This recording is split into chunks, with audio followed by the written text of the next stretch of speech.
pag-asenso ng buhay ng tao talaga, depende na lang yan sa kasipagan mo, depende lang sa diskarte mo, kung paano mo iangat yung sarili mo, lalong-lalo na po kung wala ka namang pinag-aralan. My name is Dio Balbuena, aka Diwata, na from Samar. At ngayon po, may-ari na po ako ng Diwata Paris Overload na talaga namang pinupuntahan ng mga maraming tao. Ayan, si Diwata kasi lumaki talaga ako from Samar. Pero siyempre kami mga probinsyano, dahil mahirap na naman kasi talaga yung buhay naman sa probinsya kasi ang source of income namin doon is magsasaka kami, nagtatanim ng palay, nag-aani, nag-aabaka.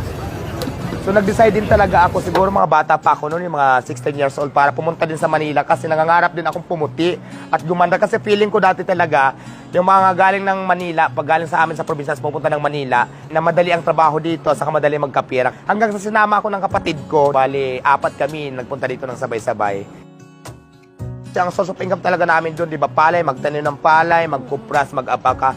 Imagine mo, ang taas-taas ng